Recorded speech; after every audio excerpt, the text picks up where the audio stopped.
एक दिन कच्ची पक्की नींद में थी जब मेरे हस्बैंड से मेरी सास ने समझाने वाले अंदाज में कहा, तो क्या चाहता है? तेरी औलाद भी तेरी तरह हो जली जली। क्यों उसे इतना तंग कर रहा है?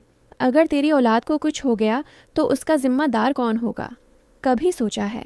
इंसान बन जा। बस उस दिन के बाद से मेरे हस्बैंड थोड़ा बदलना शुरू हुए। वो इतना बदल गए कि मेरी ज़िंदगी स्वर्ग हो गई। इतनी मोहब्बत के मैं उन 4 महीनों की अजियत को भूल गई। सब कुछ एक सुनहरे ख्वाब में बदल गया। हम मियाँ बीवी बहुत खुशहाल ज़िंदगी गुजारने लगे। मेरे ससुर और चाची पर आने वाले जिन्न हजरात ने भी अब मुझे आकर सलामी देना छोड़ दिया। मैं बिल्कुल एक नॉर्मल ज़िंदगी गुजारने लगी। मेरी हर ख्वाहिश बोलने से पहले ही पूरी होने लगी थी। मैं रोज़ रात को सूरा यूसुफ पढ़ती, चाहे तबीयत कितनी ही ख़राब क्यों ना हो। मैं अक्सर सोचा करती थी कि अगर लड़का हुआ तो उसका नाम यूसुफ ही रखूँगी। वैसे मैं एक आलिमा बनने वाली लड़की थी, तो मैं वाकिफ़ थी कि कभी कोई नेक अल्लाह के वली किसी इंसान की इस तरह जिस्म में आकर फरमाइश नहीं करेंगे, जिस तरह चाची और मेरे ससुर करते हैं। अपने मतलब के बाबा आते थे उन पर। कोई भी अपनी मर्ज़ी का काम करवाना हो, चलो भाई, बाबा हाजिर हो गए। मेरे ससुर बाबा बनकर मुझसे बार बार कहते, तेरी लड़की होगी। मैं बहुत खुश थी ये देखकर कि मेरी ससुराल में कोई लड़का होने पर जोर नहीं दे रहा। सब बस लड़की चाहते हैं। कभी मेरे शौहर ने तन्हाई में भी उसकी ख्वाहिश जाहिर नहीं की। ये बात मेरे दिल को बहुत पुरसकून रखती थी। मुझे मेरा सैल भी दे दिया गया था। मेरी सास भी बिल्कुल मेरी माँ की तरह मेरा ख्याल रखने लगी। मुझे यकीन नहीं आता था कि आखिर सब ठीक हो गया। अब सोचती हूँ तो अपनी नादानियों और सादगी पर मातम करने का दिल चाहता है। मैं पागल थी, समझ नहीं सकी कि आखिर मेरे अर्द गिर्द चल किया रहा है। फिर मेरे घर एक हुसीन व जमील व नूरानियत से भरपूर शहजादे की विलादत हुई।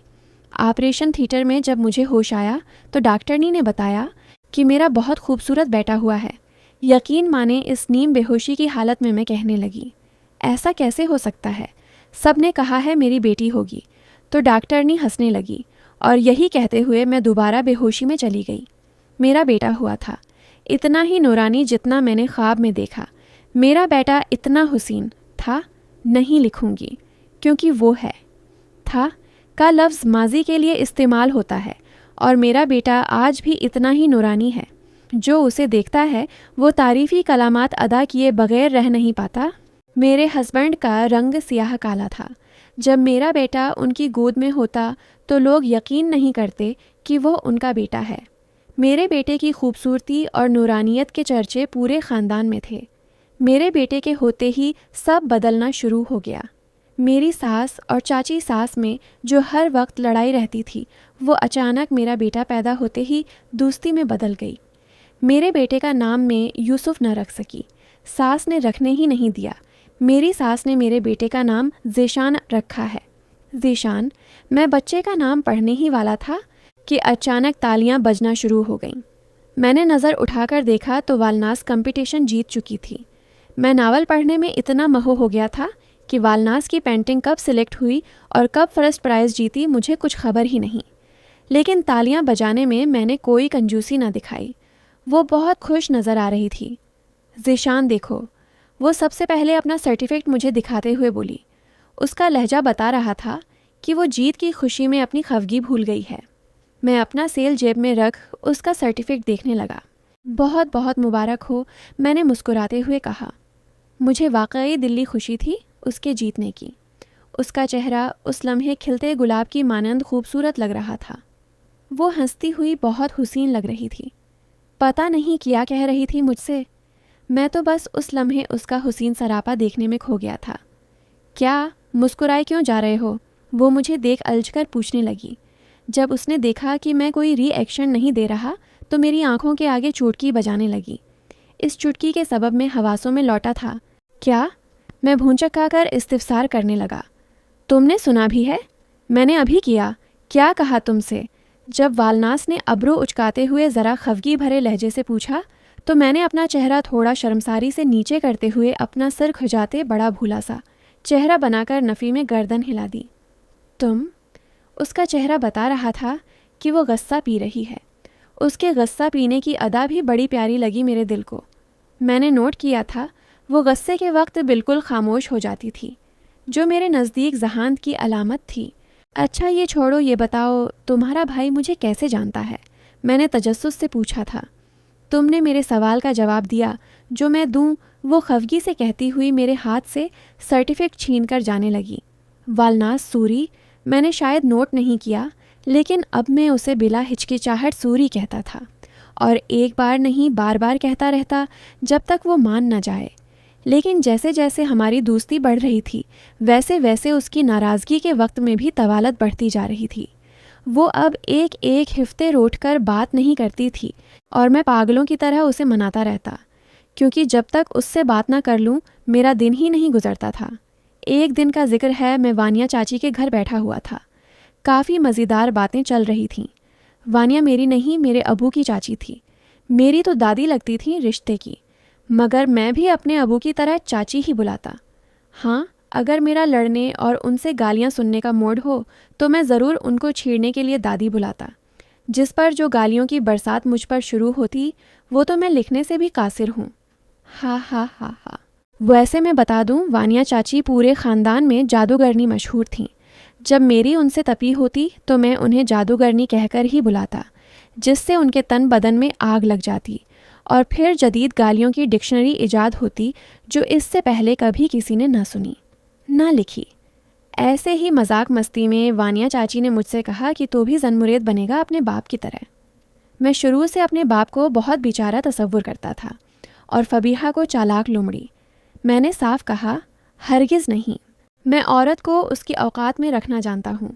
मैंने ये जुमला बड़े बहरम से अदा किया तो वानिया चाची हंस दें, कहने लगें, तेरा बाप भी यही कहा करता था शादी से पहले, लेकिन इतना बड़ा जन मुरीद निकला कि शादी की पहली ही रात अपनी बीवी के लिए खुद चाय बनाकर लाया। चाची का ये कहना था कि मेरे कान खड़े हो गए। मुझे नावल की वो लाइनें याद आ गई थीं जिसमें इसी बात का जिक्र हुआ था। चाची, क्या फबीहा को बुखार चढ़ गया था पहली ही रात और उसे हस्पताल ले जाया गया था? मेरे सवाल पर वानिया चाची चौंक गईं, क्योंकि मैं तो कभी फबीहा के बारे में बात करना तो दौड़ नाम तक लेना गवारा नहीं करता था। तुझे किसने बताया ये? वो सवाल पर सवाल कर रही थीं। ये छोड़ो, ये बताओ क्या हस्पताल ले जाया गया था उसे? मैं बड़ा इश्तियाक में था कि उनका जवाब क्या आता है। हाँ, घर से ही बीमार आई थी, 104 बुखार था उसे। बस ये सुनते ही मेरा दिमाग चकरा गया। मैं अलझ कर रह गया था। पूरी ज़िंदगी में जो फबीहा के बारे में सुना वो सच था, या जो नावल में पढ़ा है वो सच है? मुझे कुछ समझ नहीं आ रही थी कि चल क्या रहा है। फिर मेरा जहन वालनास पर गया। मैं तेज़ी से चाची के घर से निकलकर डायरेक्ट अपने कमरे में आया। मैंने वालनास को काल मिलाई। अस्सलामु अलैकुम, आज काल कैसे कर ली तुम जैसे मगरूर शख्स ने मुझे। वो हैरान हुई थी मेरी काल पर, क्योंकि मैं कभी भी उसे काल नहीं करता था। हमारी बात हमेशा सिर्फ मैसेज पर ही हुआ करती थी। वह नावल किसका है? वलनास अगर सच ना भी बताती तो भी मैं सच्चाई से वाकिफ़ हो चुका था। मैं जान गया था वो नावल फबीहा यानी मेरी माँ का है। मैं बस तस्दीक करना चाहता था। बहुत सारे सवाल थे मेरे जहन में जो मैं पूछना चाहता था। आओ तो नाम पढ़ लिया आज तुमने। उसने अंदाज़ा लगाया था कि मैं क्यों इतने जज्बाती होकर पूछ रहा हूँ, जबकि उसकी बात सुन मेरे कान खड़े हुए थे। हाँ, वो तुम्हारी माँ का नावल है। इसमें जो कहानी है वो तुम्हारी माँ की आप बेटी है। वो अभी वो बोल ही रही थी कि मैं गुस्से से चीख पड़ा, तुमने मुझे पहले क्यों नहीं बताया? क्योंकि अगर बता देती तो डर था कि शायद तुम कभी पढ़ने पर राज़ी होते ही नहीं, जबकि वो नावल ख़ास तुम्हारे लिए ही लिखा गया है। तभी तो इतना इसरार करती थी नावल पढ़ने पर। वो रूहान सा आवाज़ में बोल रही थी। मैंने गुस्से में फ़ोन काट दिया। मुझे कुछ समझ नहीं आ रहा था। इस वक्त मुझे वालनास पर शदीद गुस्सा आ रहा था, लेकिन जब मेरा गुस्सा ठंडा हुआ तो मुझे अब नावल में की गई बातें समझ आने लगी थीं। शयान नाम का जो जिक्र नावल में हुआ था वो महज एक इत्तिफाक नहीं था। वो पूरा मेरे वालिद का असल किरदार बयान किया था फबीहा ने। वो बच्चा जिसका जिक्र नावल में था वो कोई और नहीं, मैं था। इसमें झूठ नहीं लिखा था। वाकई फबीहा को पढ़ी लिखी जाहिल कहकर सब बुलाते हैं यहाँ। जितना मैं सोचता मुझे इतना ही वो नावल सच्चा लगने लगा। मेरे दिल में ख्याल आया, शायद वो ख़ास शख्स जिसे मेरी माँ नावल पढ़ाना चाहती थी वो मैं हूँ, क्योंकि मुझे याद है वालनास ने कहा था इस नावल का हीरो मैं हूँ। मेरे जहन में एक के बाद एक ख्याल आ रहा था। हजारों सवाल मेरे जहन में बिजली की तेज़ी से दौड़ रहे थे, जिनके जवाबात देने के लिए वहाँ कोई मौजूद न था सिवाय इस नावल के। मुझे लगा मेरे हर सवाल का जवाब शायद इस नावल में छिपा है। मैंने फ़ौरन अपना सेल निकाला और नावल पढ़ना शुरू किया। लेकिन आज पहले मैंने राइटर का नाम पढ़ा। इस पर लिखा था, राइटर मुंतज़िर फ़बीहा। मैं नहीं जानता कि अगर मैं ये नाम पहले पढ़ लेता तो मैं ये नावल पढ़ता या नहीं, लेकिन अब मैं तजस्सुस रखता था जानने में कि आखिर हुआ क्या था फ़बीहा के साथ। इसका नाम ही पढ़कर मुझे एहसास हुआ कि शायद ये लफ्ज़ मुंतज़िर मेरे लिए लिखा है। वो इंतज़ार कर रही हैं मेरा। सिर्फ़ ये एहसास ही कि मेरी माँ मेरा इंतज़ार कर रही है मेरे पूरे जिस्म पर झुरझुरी ले आया था। नावल मेरी माँ की ख्वाहिश थी, वो पगली। मेरी सास ने मेरे बेटे का नाम ज़ेशान रखा है। ज़ेशान। बस इतना पढ़ते ही मेरी आंखों से आंसू खुद ब खुद रवां हो गए, क्योंकि उन्होंने लिखा था मेरे बेटे। ये लफ्ज़ शायद उन लोगों के लिए कोई मानी न रखते हों जिनकी माएँ उन्हें हर रोज़ ये अल्फाज कहती हूँ, सुबह शाम कहती हूँ, पर मुझ जिसे तरसे हुए बच्चे के लिए ये अल्फाज बहुत अहमियत के हामिल थे। ये मेरे का लफ्ज़ कितना प्यारा होता है आज जाना था। मैंने ज़ेशान के पैदा होते ही मेरे ससुराल का हर शख्स गिरगिट से भी तेज़ रंग बदल गया। मुझे तो कुछ समझ ही नहीं आया, और जब समझ में आना शुरू हुआ तो काफ़ी देर हो चुकी थी। मेरी सास सुबह फजर में ही ज़ेशान को लेने पहुंच जाते। पहले मैं ये उनकी मोहब्बत समझती रही। हम सीधे लोगों का यही मसला है, जिसे खुद हूँ वैसे सामने वाले को तसव्वुर करते हैं। मेरी सास ने सिर्फ 5 दिन के बच्चे को फैडर लगा दी। कौन लगाता है इतने छोटे बच्चे को फैडर? डॉक्टर भी मना करते हैं, क्योंकि इस तरह बच्चा बहुत जल्दी माँ का दूध छोड़कर फैडर के दूध पर आ जाता है। लेकिन उस वक्त में इस बात से नावाकिफ़ थी। जो मेरी सास कहते हैं वो करती। मेरा बेटा बिल्कुल भी नॉर्मल नहीं था। वो हर वक्त बहुत भूखा रहता। सुबह शाम रात बस उसे दूध पिलाने में गुजरते। अगर ये नावल पढ़ने वाली कोई माँ है तो वो बताए, मुझे क्या एक माँ अपने बच्चे को भूखा छोड़ सकती है? नहीं ना। तो मैं कैसे छोड़ देती? मेरा ज़ेशान किसी के पास रहता ही नहीं था। वो या तो दूध पीता या रोता। उसका रोना इतना ख़तरनाक था कि कोई कितना भी कोशिश कर ले उसे मुझसे दूर नहीं रख सकता था।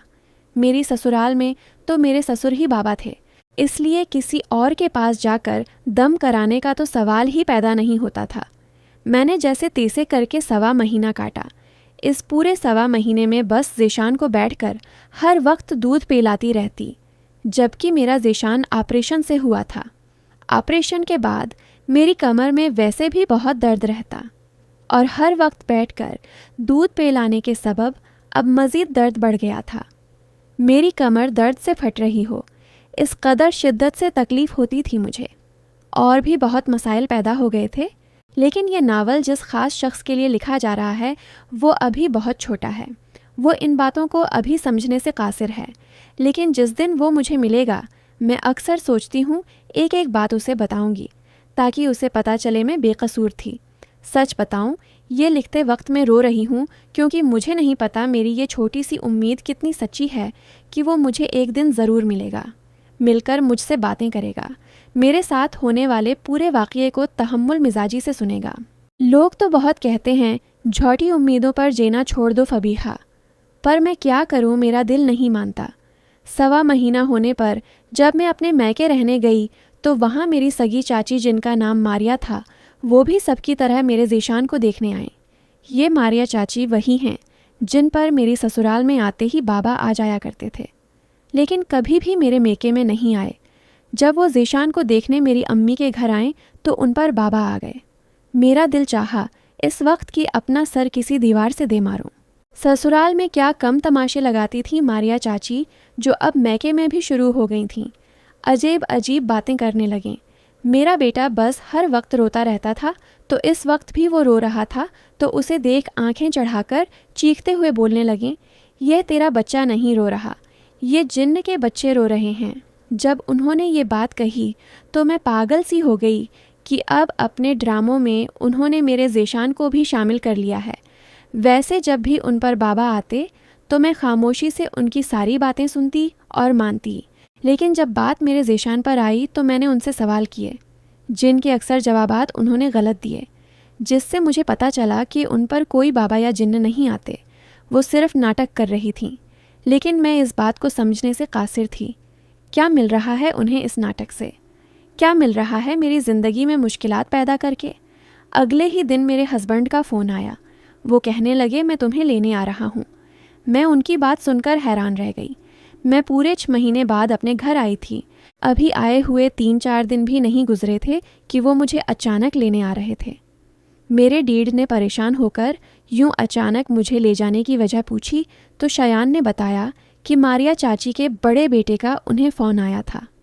उन्होंने कहा कि मुझसे बेअदबी हुई है छत वाले जिन्नों की शान में।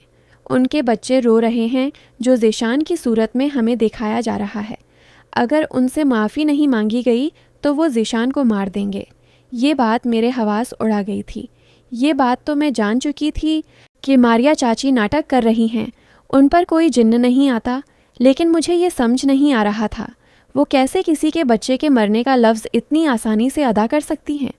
क्या वो खुद एक माँ नहीं हैं? मारिया चाची ने वार्निंग जारी कर दी थी कि मैं कल शाम मगरिब की अजान से पहले पहले छत पर जाकर माफ़ी मांगूं, वरना जो भी मेरे बच्चे के साथ होगा उसकी जिम्मेदारी उनकी नहीं।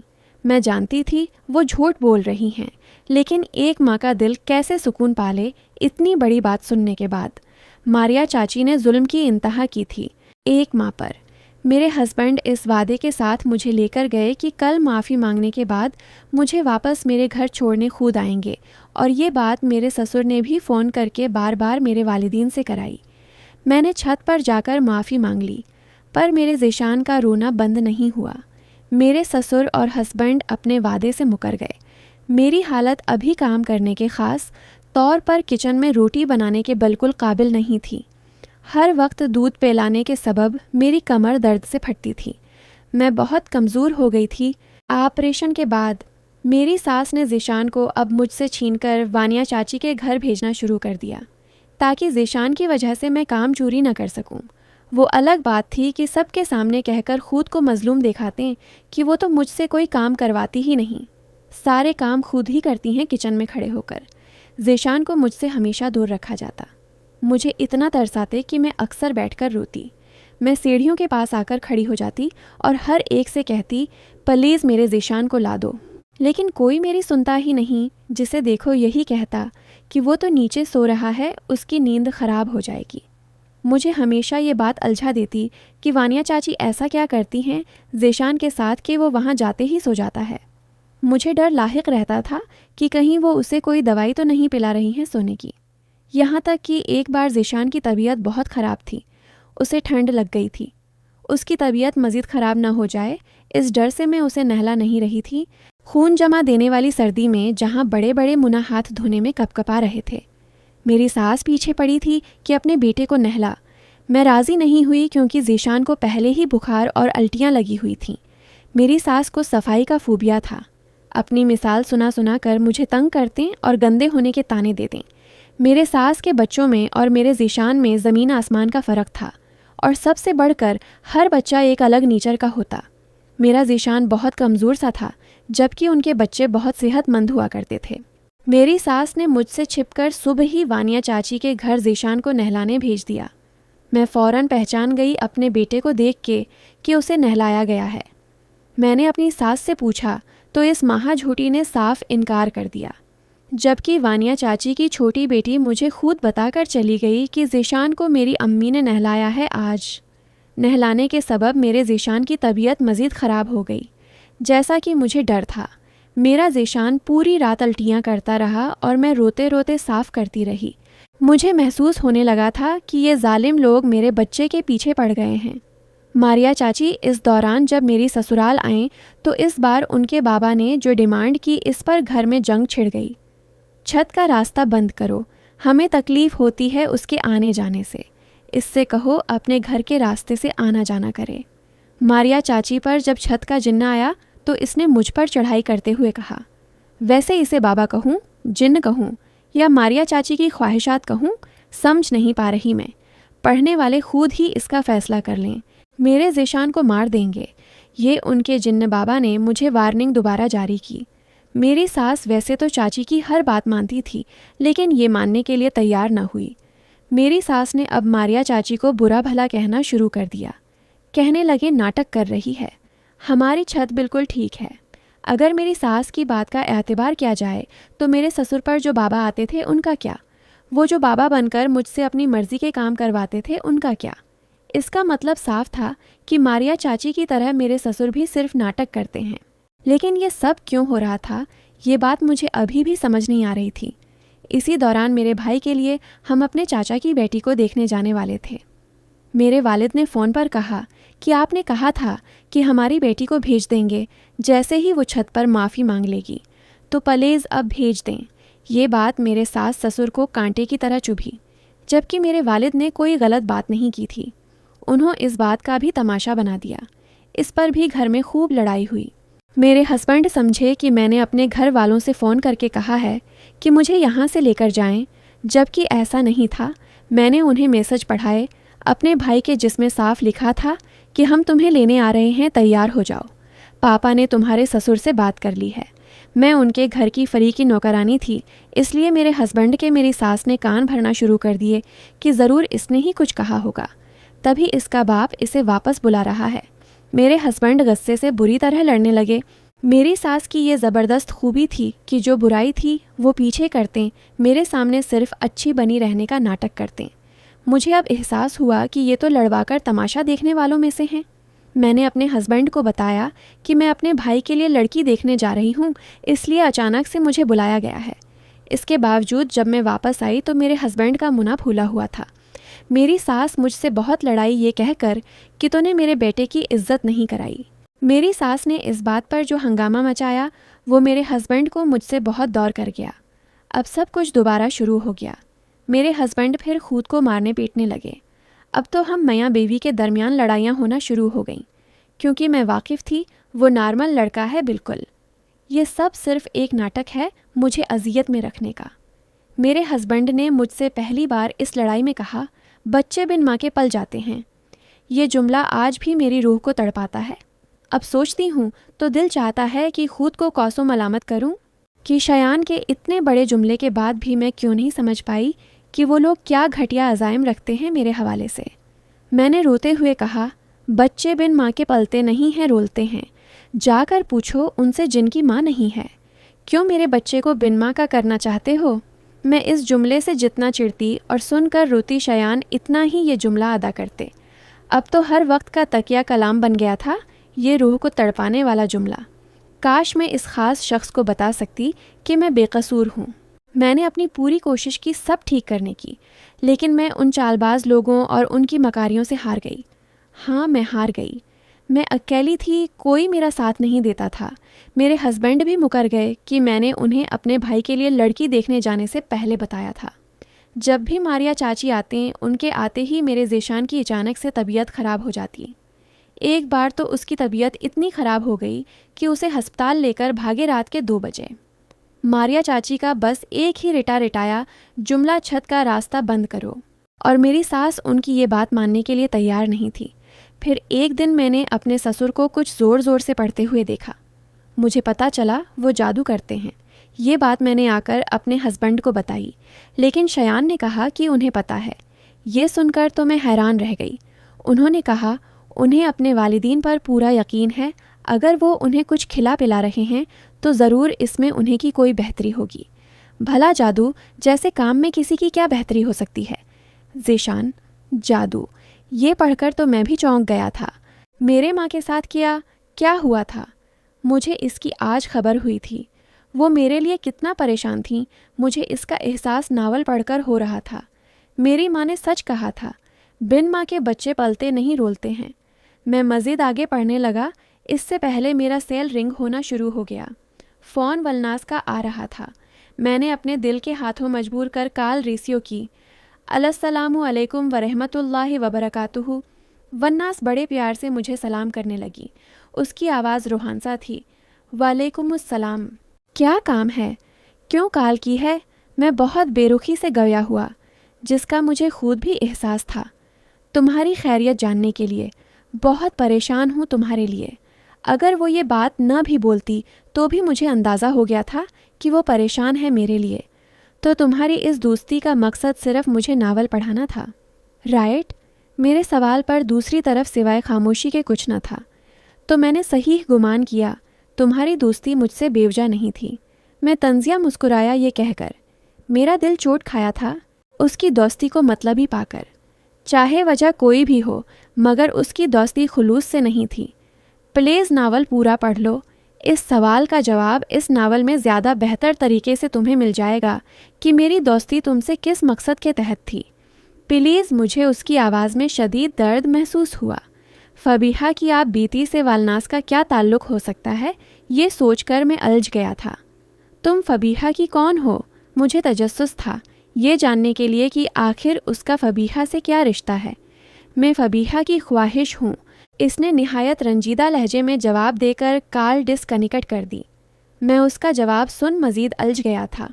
ये हर बार ऊपर से ही क्यों आती है? कभी सीधी बात का सीधा जवाब नहीं दे सकती जो सामने वाले को समझ में आ जाए। मैं मुन्ना बसूर कहने लगा। मैं इतनी देर सोचता रहा कि आखिर वो बोलना क्या चाहती थी मुझसे। मैं अपने वालिद के साथ बैठकर हिसाब कर रहा था कि हिसाब में मुझसे गलती हो गई। उन्होंने गुस्से में मुझे कहा, जाहिल की औलाद। वैसे ये अल्फाज जब मेरे वालिद अदा करते थे तो मुझे सिर्फ फबीहा पर गुस्सा आता था कि इसकी वजह से मैं आज तक सबके ताने सुनता हूँ। लेकिन इस दिन पहली बार मैं खुद नहीं जानता कैसे पर मेरे मुना से निकला फबीहा जाहिल नहीं थी। मैंने ज़िंदगी में पहली बार अपने वालिद को पलट कर जवाब दिया था, न कि सिर्फ जवाब फबीहा की साइड भी ली थी। उनके चेहरे की हैरत इस लम्हे देखने से ताल्लुक़ रखती थी। तुम अपनी माँ की साइड ले रहे हो, इसकी खातिर मुझसे लड़ रहे हो। भूल गए क्या? क्या है तुम्हारी माँ ने तुम्हारे और मेरे साथ? वो गुस्से से लाल पीले होकर इस्तिफसार करने लगे। जवाबन में खामोश हो गया। मैं खुद पर गुस्सा होने लगा कि ये मैंने क्या हरकत की है। क्यों मैं इस फबीहा की खातिर अपने वालिद से लड़ रहा हूँ? ज़रूरी तो नहीं वो नावल सच्चा हो। क्या गारंटी थी कि वो नावल सच्चा था? इसमें जो वाक़या लिखे हैं वो सच्चे हैं। न तो मैं ठीक तरह वालनास को जानता हूँ न फबीहा को, तो फिर अपनों से क्यों लड़ूं उन गैरों की खातिर? मैंने शर्मिंदगी से कहा। वो तो तुम्हें दुनिया में भी लाना नहीं चाहती थी और तुम इसकी खातिर अपने बाप से लड़ने खड़े हो गए हो। मत भूला करो कि क्या है इसने तुम्हारे साथ। जब उन्होंने ये बात कही तो मेरा खून खोल गया। ये वो ताना था जो बचपन से सुनता आया था मैं, लेकिन फिर भी कमबख्त कानों को इसकी आदत नहीं हुई थी। ये ताना मेरे नफ़रत में मज़ीद शिद्दत पैदा कर देता था। मैं मज़ीद वहाँ न बैठा और गुस्से से चलता हुआ अपने घर की जानिब आ ही रहा था कि रास्ते में मुझे एक मांगने वाली ने रोका। वो देखने में निहायत खूबसूरत लड़की थी। मैंने साफ कहा कि मेरे पास देने के लिए कुछ नहीं, मुझे जाने दो। अजीब लड़की थी। मेरा हाथ पकड़ कहने लगी, किसी बहुत नेक औरत की औलाद मालूम होते हो। बड़ा नूरानी है तुम्हारा चेहरा। सच में इतना नूरानी चेहरा मैंने अपनी ज़िंदगी में कभी नहीं देखा। खुदा ने बड़ा नूर दिया है तुम्हें। इस मांगने वाली लड़की की तारीफ़ मुझे फबीहा का सौरा यूसुफ पढ़ना याद दिला गई थी। इस लम्हे मुझे शिद्दत से एहसास हुआ कि मेरा पूरा मौजूद ही इस नावल के सच्चा होने की दलील है। अगर वो नावल झूठा होता तो मेरी सूरत इतनी नूरानी न लगती। मुझे देखकर अक्सर लोग यही कहते कि मेरा चेहरा बड़ा नूरानी है और कोई कहता कि मैं तो बिल्कुल अपनी माँ में मिलता हूँ। ये बात कि वो मेरे लिए सौरा यूसुफ पढ़ा करती थी जब मैं सिर्फ 15 या 20 दिन का था, मुझे ये समझ आया कि वो औरत मुझे कैसे मारने की कोशिश कर सकती है जिसने हर रोज़ सिर्फ मेरे हुस्न के लिए सूरा यूसुफ पढ़ी हो। वो मुझे मारना नहीं चाहती थीं। झूठ कहा उन लोगों ने मुझसे। मेरे मुना पर बेसाख्ता आ गया था ये जुमला। मैंने इस मांगने वाली को अपनी जेब में पड़े सारे पैसे दे दिए और कहा, दुआ करना खुदा सब बेहतर कर दे। मैंने रात का खाना तक नहीं खाया और नावल सेल पर पढ़ना स्टार्ट हो गया। नावल मेरी माँ की ख्वाहिश थी, वो पगली। मैं अपने मैके से एक हफ्ता रुक कर आई तो इसी रात में अपनी शादीशुदा नंद के घर दावत में गई। वहाँ पर मुझे अचानक से बहुत सर्दी महसूस होने लगी। घर वापसी पर मेरे बेटे की भी तबीयत ख़राब हो गई। पूरी रात वो उल्टियाँ करता रहा और मैं परेशान होती रही कि अचानक क्या हो गया ज़ीशान को। हम दोनों कराची से बिल्कुल सही लौटे थे। मुझे बहुत तेज़ बुखार हो गया और ऐसा बुखार जो 104 से कम होने का नाम ही नहीं लेता। अगले ही दिन मुझे बुखार की हालत में एक अजीब सी ब्राउन सी चीज़ जिसमें निहायत खुशबू आ रही थी मुझे अपने डिवाइडर में मिली। इसकी खुशबू बड़ी ही अजीब थी। मैंने अपने हस्बैंड को दिखाई। उन्होंने अबू यानी मेरे ससुर को। मेरे हस्बैंड बहुत डर गए कि ये क्या चीज़ है और कैसे हमारे कमरे में आई। 2-3 महीने तक मैं बिस्तर पर पड़ी रही। इस दौरान लड़ाइयों का सिलसिला न रुका, बल्कि मज़ीद ज़ोर पकड़ गया। बताने की ज़रूरत तो नहीं, मुझे यकीन है कि आप खुद समझदार हैं। जब घर की नौकरानी बीमार हो जाए तो उसे घर में सुकून से कौन रहने देता है, जो मुझे रहने दिया जाता। मेरी सास मेरी अम्मी से फ़ोन पर लड़ाई। मेरा ज़ेशान मुकम्मल अब वानिया चाची के घर में पल रहा था। मैं तो बिस्तर पर ऐसे पड़ी थी कि होश ही नहीं आता था कि कब सुबह हुई और कब शाम और कब रात।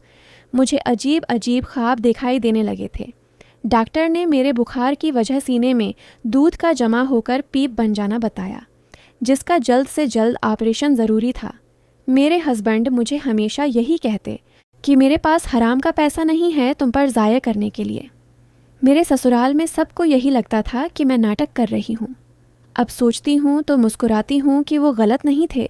जो खुद जैसा होता है दूसरे को भी वैसा ही गुमान करता है। वो खुद छोटे और मकार लोग थे तो उन्हें मैं भी झोटी लगने लगी थी।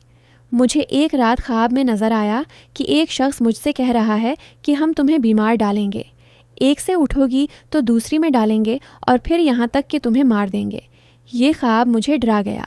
मैं जीना चाहती थी, अपने लिए नहीं, अपने ज़ेशान के लिए। मैंने अपने ख्वाब के बारे में सिर्फ अपने वालिदीन को बताया, अपने ससुराल वालों को नहीं, क्योंकि मुझे पता था इसका कोई फ़ायदा नहीं। जब भी मैं अपनी सास को ख्वाबों के बारे में बताती, जो अजीब अजीब ख्वाब उन दिनों आ रहे थे, तो वो सिर्फ हंसती और मेरा मजाक उड़ाते। मेरी शादी को अभी 1 साल भी पूरा नहीं हुआ था और मैं मरने वाली हालत में थी। मेरी सास सब आने वालों से कहती अपना दूध बचाती थी ये, इसलिए आज इतनी तकलीफ़ में है। ये सुनकर मैं नीम बेहोशी की हालत में भी तड़पती थी। मेरे आंसू रोकते नहीं थे। क्या ये जुल्म की इंतहा नहीं थी मुझ पर? जब मेरा बेटा मुझसे दूर रखा जाएगा, उसे फैडर पिलाई जाएगी हर वक्त, तो फिर मुझे ये मर्ज़ लाहिक तो होना ही था। मेरे सीने में दर्द के मारे जो तकलीफ़ होती, मैं बिन पानी की मछली की तरह तड़पती। मेरे वालिद ने एक दिन फ़ोन किया तो मैंने अपनी वालिदा को बताया कि ये लोग मुझे अभी तक किसी सही डॉक्टरनी को नहीं देखा रहे। जिस डॉक्टरनी के पास ये मुझे लेकर जा रहे हैं, उसी की अल्ट्रासाउंड वाली डॉक्टरनी ने मेरी हालत पर तरस खाकर मुझे मना किया है कि यहाँ मत आओ। ये ब्रेस्ट स्पेशलिस्ट नहीं हैं, ये तुम्हें मज़ीद बीमार कर रही हैं। कहीं ऐसा ना हो कि और देर हो जाए, तुम किसी ब्रेस्ट स्पेशलिस्ट को दिखाओ। इस अल्ट्रासाउंड डॉक्टरनी ने ये सारी बात मेरी सास से खुद की थी।